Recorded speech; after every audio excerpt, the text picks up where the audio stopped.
depuis quelques années, la production lavandicole décline en France. Certes, le marché se porte mal, mais les lavandes subissent un dépérissement lié à la fois au réchauffement climatique, mais également à l'augmentation de l'aire géographique d'un ravageur, la cicadelle.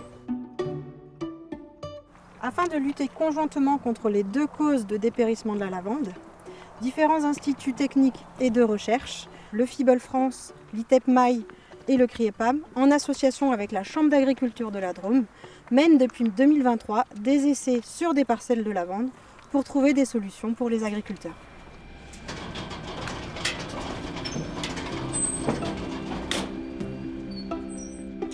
Toutes les exploitations sont touchées par cette maladie des lavandes. Donc maintenant, il faut arriver à trouver des solutions, sinon la lavande dans notre région viendra à disparaître. Je travaille en GAEC avec toute ma famille. Oui, nous cultivons des lavandes depuis 3 générations. Et le problème actuel, c'est la dégénérescence à cause de la cicadelle qui nous pique les plantes. Et la production est diminuée de la moitié depuis une dizaine d'années.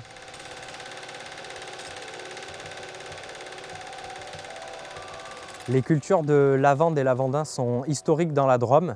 Il y a peu de recours possible à la diversification des cultures. On a les cicadelles qui vont émerger ce printemps. Et l'objectif de l'essai que nous allons mettre en place et qui s'appelle Résilave, c'est d'essayer différents paillages pour voir si ceux-ci ont un impact sur leur émergence. La cicadelle, comme de nombreux autres ravageurs, apprécie quand il fait sec et chaud. Et dans un contexte de dérèglement climatique, de réchauffement, on est vraiment dans une situation où on sait que dans les années à venir, le risque va augmenter. Donc la cicadelle, elle passe la majorité de son cycle sous la terre au niveau des racines de la lavande. Elle s'alimente du coup au niveau de ses racines. Elle a plusieurs stades larvaires.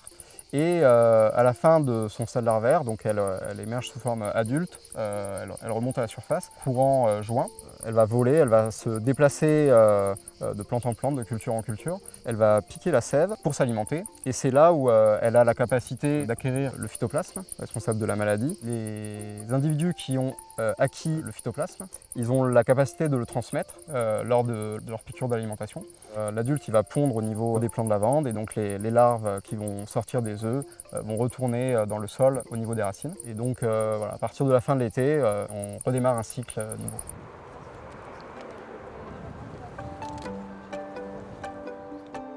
L'idée, c'est de tous les paillages, de bien lever les lavandes et de bourrer dedans de façon à ce que ça colle bien au collet des plants. L'idée, c'est vraiment d'empêcher l'émergence.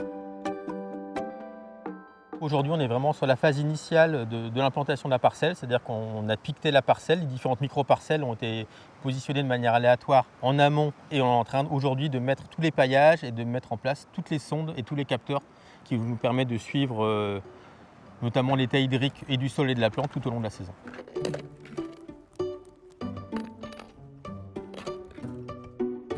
On a choisi différents paillages de manière à faire à la fois une barrière physique pour les insectes et après mettre un paillage permet également de limiter l'évaporation de l'eau du sol. Et en plus, un paillage qu'on va ramener régulièrement sur une parcelle de lavande qui va être là pour de nombreuses années va permettre d'enrichir le sol in fine en matière organique qui va être aussi profitable au niveau hydrique pour les lavanderais. On a mis en place des boîtiers enregistreurs qui sont reliés à différentes sondes.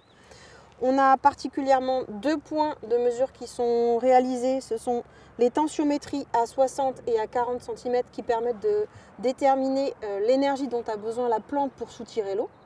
On va également avoir les mesures de température à 20 cm sous le sol pour essayer de voir du coup l'impact du paillage. Et également en fait une mesure de croissance de la tige afin de voir l'état de stress dans lequel se trouvent les plants de lavande. Donc là, aujourd'hui, on dénombre le nombre de cicadelles qu'on a sur les différents pièges. Et donc là, on va venir chercher les cicadelles précisément. Là, par exemple, on en a une qui est présente ici. Donc ce comptage du nombre de cicadelles, on le fait pour la question suivante. Est-ce que la mise en place des paillages permet de réduire le nombre de cicadelles sur la parcelle? et donc permettrait de réduire les symptômes de dépérissement.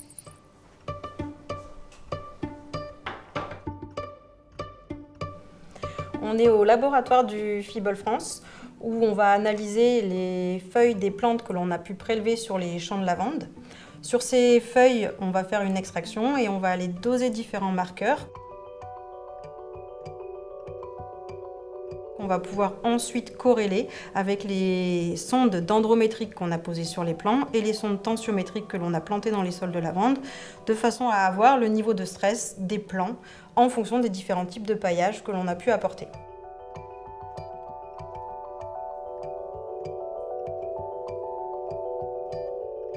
On a mené des essais de paillage en 2023 et en 2024 sur des champs de lavande et malheureusement ces 2 années consécutives d'essais ont été des années avec un printemps et un été fortement pluvieux. Ce qui fait qu'on a malheureusement peu de différences significatives sur l'impact des paillages parce qu'on n'a pas eu de stress hydrique marqué.